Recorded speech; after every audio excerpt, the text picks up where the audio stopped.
Through tireless effort, creativity, and persistence, American codebreakers managed by 1942 to unlock the secrets of the Imperial Japanese Navy's communications system. This code, known to U.S. intelligence as JN-25, had once been thought impossible to break. The Japanese, confident in the security of their messages, had no idea that their plans were being closely monitored by their enemy. Hidden within the flood of intercepted and deciphered radio traffic was a terrifying discovery. The Japanese military was preparing a major assault on the U.S. naval base at Midway. This strike was expected to bring destruction on a level that the Americans had not yet seen in the war. But now, with this crucial knowledge in hand, U.S. forces had a rare chance to change the course of the conflict. The Americans were no longer the prey. They had become the hunters. What the Japanese hoped would deliver a decisive and crushing blow to the U.S. Pacific Fleet was instead carefully set up by the Americans to become a disaster for Japan. The tables had turned, and the stage was set for an ambush of the ambushers. The opening moves of this deadly game were played out in early June 1942. On June 3rd, the combined Japanese fleet under the command of Admiral Isoroku Yamamoto appeared over the horizon. The mission of this powerful force was clear: to eliminate American naval power in the Pacific and remove the United States as a threat. But high above the ocean, hidden in the vast expanse of blue sky, American warplanes were already on the move. They were determined to strike first at their unsuspecting enemy. However, the complex attack plan that the U.S. had prepared, which required precise coordination among fighter planes, dive bombers, and torpedo bombers, quickly fell apart. The plan depended on each group of aircraft playing its role at just the right time. Fighters securing control of the air, dive bombers launching attacks from above, and torpedo bombers skimming the surface of the ocean to deliver their deadly payloads. Yet the chaos of combat often destroys even the best-laid strategies. A cruel twist of fate left the slower, outdated torpedo bombers of Torpedo Squadron 8 flying into battle alone. These planes, known as Douglas TBD Devastators, were once considered advanced, but by this stage of the war they were old and underpowered. The crews, fully aware that their chances of returning alive were slim, pushed forward with grim determination. Lacking the cover of fighter escorts, they were exposed to the full force of Japanese defenses. Enemy fighters swarmed in, and anti-aircraft guns filled the sky with deadly bursts of fire. The men of Torpedo 8 faced overwhelming odds. But as the battle erupted around them, they showed remarkable courage, pressing the attack despite knowing that death seemed inevitable. The Japanese plan at Midway was straightforward in its deadly intent. They aimed to complete what they had started at Pearl Harbor by wiping out the remaining ships of the U.S. Pacific Fleet. In December 1941, Japan had come dangerously close to achieving this goal. But luck had intervened on the American side. When the Japanese attacked Pearl Harbor, the U.S. aircraft carriers were away on exercises and so escaped destruction. This fortunate coincidence left the United States with a slim but critical chance to recover and strike back. Admiral Yamamoto, a brilliant and experienced naval strategist, understood that another major battle was necessary. He believed that by destroying the remaining American carriers, Japan could secure control of the Pacific. His plan was ambitious. He intended to use Midway as bait to lure the U.S. Navy into a trap. Capturing the island would stretch Japan's defensive lines farther across the ocean, making it much harder for the United States to mount attacks in the future. It would also provide a valuable base for launching future operations against Hawaii and possibly even the U.S. mainland. The Japanese military leadership believed that another devastating blow would force the Americans to seek peace, allowing Japan to strengthen its hold on conquered territories and expand its empire throughout Asia without opposition. What Japan had not counted on was the skill and determination of American intelligence services. At a secret base in Hawaii called Station Hypo, a dedicated team of cryptanalysts led by Lieutenant Commander Joseph Rochefort worked tirelessly to break the Japanese code. Their efforts paid off when they discovered plans for an attack on a location the Japanese referred to as AF, but they needed to be certain that this meant Midway. To confirm it, the Americans sent a false message stating that Midway was having trouble with its fresh water supply. Soon after, they intercepted a Japanese message reporting that AF was short on water. That was all the proof they needed. Now armed with this critical information, Admiral Chester Nimitz, commander of the U.S. Pacific Fleet, faced a tough choice. He decided to take the risk of standing and fighting at Midway, even though his forces were outnumbered and the Japanese fleet had greater firepower. Nimitz gathered his available ships, including the carriers USS Enterprise, USS Hornet, and the recently patched-up USS Yorktown, and set a trap for the approaching enemy. The American plan depended on cooperation between different kinds of aircraft, bombers, fighters, and torpedo planes, each with a specific role in the battle. The mission was to attack the Japanese carriers and inflict as much damage as possible while trying to avoid massive losses. Meanwhile, U.S. forces worked to strengthen Midway's defenses in case of a Japanese landing. The Americans were determined to strike first, to catch the Japanese by surprise, and to turn what might have been a disaster into a victory. Instead of seeing their fleet destroyed, they hoped to cripple Japan's naval power and shift the balance of the war. The coming clash would demand extraordinary bravery, careful timing, and no small amount of luck. For the men of Torpedo Squadron 8, the battle would push their skill and courage to the limit, especially as the carefully crafted plan began to unravel.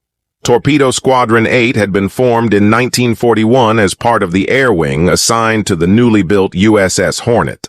At its head was Lieutenant Commander John C. Waldron, an experienced pilot with the responsibility of training and leading this new unit. His right-hand man was Lieutenant Harold Larson, the squadron's executive officer, and another seasoned aviator. Waldron understood the challenge before them and told Larson plainly that they had a difficult job. They had been given a group of fresh, untested pilots and needed to shape them into combat-ready men as quickly as possible. There was no time to waste. Among the new pilots was Ensign George Gay, a young man from Texas who had only recently finished flight school.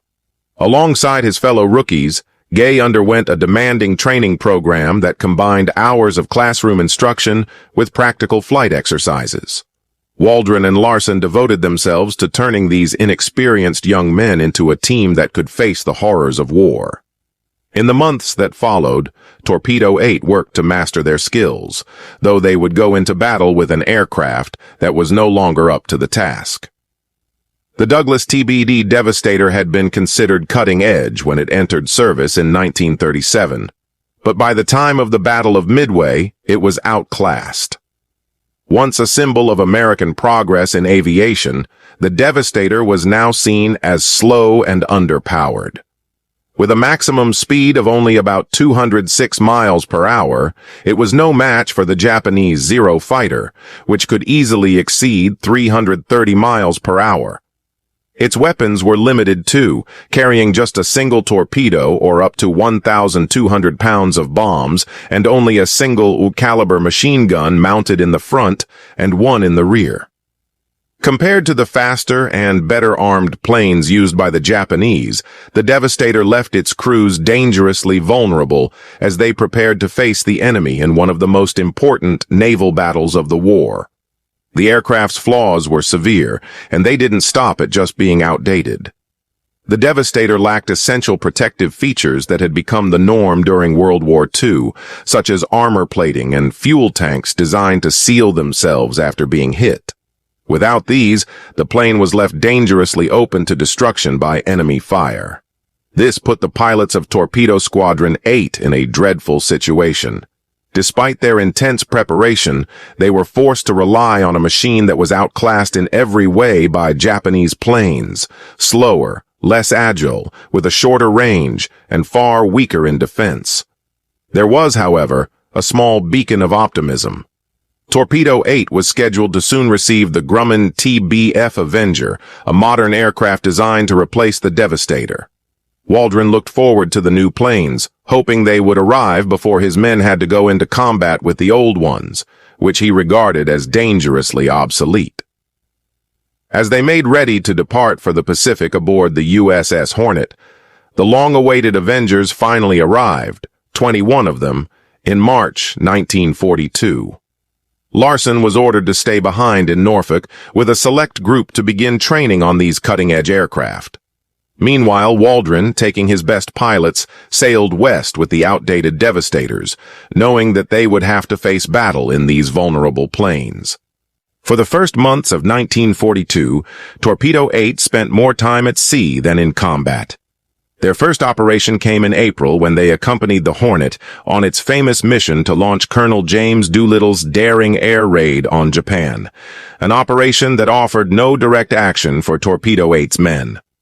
Soon after, the Battle of the Coral Sea unfolded, the first carrier versus carrier battle in history. But neither the Hornet nor Torpedo 8 were involved. Their true test loomed ahead in June. Meanwhile, American naval intelligence was picking up signs of significant Japanese movement toward the east, targeting the strategic atoll of Midway. The Japanese had devised a plan to mislead and divide American defenses. They intended to stage a distraction by attacking the Aleutian Islands, a remote chain off the coast of Alaska, while their real objective was Midway. By the end of May, a massive Japanese armada of more than 200 ships was on the move. At its forefront was Vice Admiral Chuichi Nagumo's carrier group, which had spearheaded the Pearl Harbor attack. His carriers would strike Midway from the northwest and wait for the American fleet's reaction. To the west, a powerful force of battleships and cruisers, led by Admiral Yamamoto on the gigantic battleship Yamato, prepared to join the fray. Meanwhile, the invasion fleet under Admiral Nobutake Kondo advanced from the southwest. Luckily, superior American intelligence work and successful code-breaking allowed the U.S. Navy to prepare a defense. Their knowledge of Japan's intentions, fleet makeup, and expected timing enabled Midway's patrol aircraft to locate and follow the enemy's approach. On May 28th, the Hornet, the Enterprise, and their escorts left Pearl Harbor, positioning themselves northeast of Midway.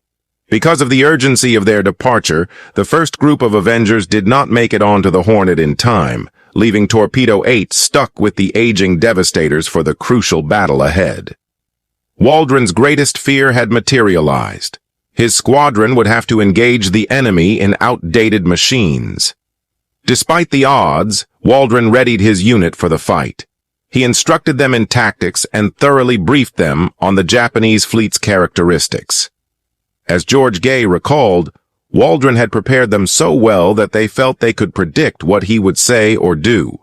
The Hornet's air group, under Commander Stanhope Ring, planned a joint attack combining dive bombers, fighters, and torpedo planes. Though Ring was unpopular with many pilots, he insisted that all aircraft attack together. His strategy was to keep the fighters flying high near the dive bombers in hopes of luring Japanese interceptors away. This went against the strategy used at the Battle of the Coral Sea, where fighter cover was split to protect both bombers and torpedo planes. Waldron, deeply concerned for his squadron's survival, strongly opposed this plan. He argued that his slow-moving torpedo bombers would need fighter protection to succeed, but as the battle approached, this disagreement remained unsettled. The time had come to face the enemy, even as they worried about entering combat without fighter escort. Early that morning, the men of Torpedo 8 gathered in the Hornet's ready room. There they found a note from Waldron, urging them to do their utmost to destroy the enemy and hoping for favorable conditions. The pilots went through their pre-flight checks, studied maps and charts, and received the latest reports on enemy movements. They learned that the Japanese carriers had been spotted 180 miles to the northwest of Midway, and they plotted their course accordingly. A loudspeaker call signaled them to their planes. Waldron told his pilots that they would attack no matter the cost. Soon after, under Admiral Nimitz's command, a quick meeting was held. Waldron pushed again for fighter protection, but his request was denied. He then clashed with Commander Ring about which path to take to find the enemy. Ring refused to change the plan, even though Waldron insisted the enemy fleet had shifted northward. The attack group, consisting of dive bombers, torpedo planes, and fighters, took off together, with similar groups launching from the Enterprise and Yorktown. Not long into the flight, Waldron broke radio silence to press his point to Ring once more. When it became clear that his advice would not be heeded, he turned his torpedo planes away, splitting from the main force. About an hour into their flight, a Japanese reconnaissance aircraft spotted them. Waldron warned his men that a fighter was on their tail, but the Japanese plane did not attack. Instead, it sent a radio message to the fleet reporting 15 enemy planes heading their way. Around the same time, another Japanese scout plane found Yorktown, prompting Nagumo to change course to the northeast, preparing to strike the American carrier. This meant the Japanese ships would not be where most of the American planes were searching. Waldron, however, had correctly anticipated the enemy's maneuver. At about 9:25 a.m., his pilots spotted smoke on the horizon. Soon they saw the Japanese carriers protected by cruisers and destroyers. Waldron had led his squadron straight to their target. He immediately sent out a report on the enemy's location and urged the other Hornet squadrons to coordinate, but no one was in range to respond. Torpedo 8 was the only group from the Hornet to find the Japanese that morning. It is possible a patrol plane heard Waldron's message, but there's no evidence it was passed on to other squadrons. Waldron now had to choose, wait for help or attack alone. He chose to act. He signaled his men by rocking his wings, and they moved into attack formation, dropping to just 60 feet above the ocean's surface. Closing ranks to maximize defensive fire, they headed for the enemy. Waldron first aimed at the southernmost carrier, but as heavy anti-aircraft fire opened up, he shifted his sights to the carrier in the middle of the formation when they were about 16,000 yards out. The American Torpedo Squadron soon found itself under a ferocious onslaught by nearly 30 Japanese Zero fighters. These enemy aircraft swept in from a higher altitude and attacked from behind, catching the squadron at a disadvantage. Almost immediately, disaster struck when one of the Devastator bombers flying on the far left of the formation was engulfed in flames and began to fall. Not long afterward, Commander Waldron's own aircraft came under fire. Enemy rounds ruptured its left fuel tank, and flames broke out. The blaze spread rapidly, and there was nothing his crew could do to save the stricken plane. The last sight of Waldron was of him desperately attempting to climb free of the cockpit, as his burning aircraft lost altitude, plunged into the sea, flared briefly on the water's surface, and finally slipped beneath the waves. At the same time, Japanese gunners aboard their ships began targeting the American torpedo planes with intense barrages. The cruisers Chikuma and Tone, positioned as part of the protective ring around the carriers, opened up with their guns, trying either to land direct hits or at least to throw up massive splashes in the water that might interfere with the torpedo bombers' low-level approach. Despite the deadly wall of fire, 6 American planes managed to break through the cruiser screen and continued toward their targets. Yet their luck was short-lived. Within moments, 5 of the remaining 6 aircraft were shot down, leaving only Lieutenant George Gay pressing on with his attack. His rear gunner, Bob Huntington, was killed during the engagement. Although Gay believed he was aiming for the carrier Kaga, later analysis revealed that his torpedo was actually directed at the Soryu. As Gay neared the Japanese fleet, his aircraft faced not only the concentrated anti-aircraft fire from the ships below, but also the threat of additional enemy fighters. The Japanese carrier under attack was maneuvering sharply, attempting to evade the incoming torpedo. Despite the chaos and the deadly fire surrounding him, Gay managed to release his torpedo at a range of about 800 yards. In later accounts of that harrowing moment, he recalled how he was fortunate to escape the concentrated fire as everything seemed to be aimed at him. Flying directly over the carrier's deck, he caught a brief glimpse of the aircraft lined up below and the gunners scrambling to train their weapons on his plane. Gay thought he heard the sound of his torpedo striking the enemy ship, but after the battle it was confirmed that no Japanese carrier was hit by torpedoes during that phase of the attack. His plane's reprieve was short-lived. Almost immediately, it came under repeated attack by 5 Zero fighters. Gunfire and shrapnel tore through the aircraft, inflicting devastating damage. Gay suffered a burn to his left leg when a shell burst nearby, shrapnel tore into his left hand, and a bullet struck his left arm. The aircraft's rudder and elevator controls were destroyed, leaving Gay unable to steer. His plane nosed down into the water about a quarter-mile behind the carrier. When it hit the sea, the force of the impact slammed the cockpit canopy shut, trapping him inside. Fighting for his life, Gay forced his way out of the sinking bomber just as it disappeared beneath the waves, leaving only its tail briefly visible above the surface. As he bobbed in the water, he spotted a black seat cushion and a small, deflated rubber raft drifting nearby. He seized both, but recalling accounts of Japanese pilots strafing downed airmen in life rafts, he decided not to inflate the raft. Instead, he filled his life jacket with air and concealed himself beneath the cushion, trying to stay out of sight. The leader of the Japanese Zero formation reported back that all 15 American torpedo planes had been destroyed. Meanwhile, as Gay floated alone, battling his injuries and the searing pain in his arm and leg, he managed to dig out a bullet that had lodged in his arm, holding it between his teeth so it wouldn't be lost. Later that day, American dive bombers appeared on the horizon and launched their attack on the Japanese fleet. Gay, still hiding in the water, watched as 2 Japanese carriers were set ablaze by the bombers' well-placed hits. He saw the burning vessels slowly drift away, their decks consumed by fire. Japanese aircraft circled overhead, searching for somewhere to land, but finding nowhere to touch down. Later that afternoon, a Japanese destroyer passed dangerously close to where Gay was floating. It came so near that he could have recognized faces on its deck, but the ship moved on without spotting him. As night began to fall, Gay carefully inflated his raft, still wary of drawing attention.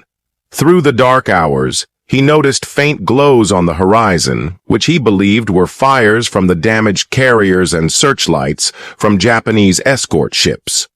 Just before dawn, 3 loud explosions echoed across the sea in rapid succession. When the first light of morning broke over the ocean, Gay saw the water littered with debris, and in places a thick layer of oil spread across the surface. Japanese life rafts drifted aimlessly with no survivors aboard. Some hours passed before an American patrol plane noticed Gay's yellow raft near a large oil slick. The aircraft acknowledged his position but continued its mission, eventually returning later in the afternoon to retrieve him. When he was hauled aboard the seaplane, one of the crew quipped, asking whether he had seen any planes lately. When Gay answered that he had not, the sailor laughed and said it was time to leave the area. By the time he was rescued, Gay had been in the water for nearly 30 hours, the only man to survive out of the 15 crews of his squadron. His ordeal was a powerful testament to his grit, determination, and ingenuity in the face of overwhelming danger. After the devastating but heroic assault by Torpedo Squadron 8, 2 more American torpedo squadrons managed to locate the Japanese carriers. Around 9:30 in the morning, Torpedo Squadron 6 from the carrier Enterprise launched its attack, likewise without fighter escort. Soon after, at about 10 o'clock, Torpedo Squadron 3 from the Yorktown commenced its run. Although they had 6 Wildcat fighters assigned to protect them, these escorts were quickly overwhelmed by Japanese fighters. Like the men of Torpedo 8 before them, these squadrons undertook their mission with great bravery, fully aware of the risks. Their losses were terrible. Out of 41 torpedo planes sent against the enemy that day, only 6 returned to their carriers. The squadron leaders, following in Waldron's footsteps, were killed in action. But despite the heavy losses and the failure to hit their targets, their efforts played a crucial role in turning the tide of the battle. At about 20 minutes past 10, dive bombers from the Enterprise's bombing and scouting squadrons, 6, descended on the Japanese carriers Kaga and Soryu, while dive bombers from the Yorktown struck Akagi. In the space of just a few minutes, the bombs found their marks, and all 3 enemy carriers were set ablaze. What had looked like a certain Japanese victory only an hour earlier was now transformed into a stunning American triumph that would alter the course of the war in the Pacific.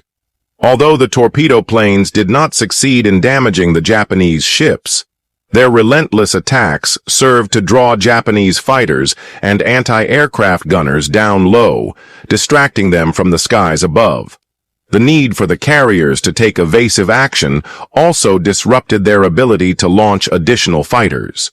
When the American dive bombers arrived, the Japanese defenses were scattered and unready, unable to stop the devastating attack that followed.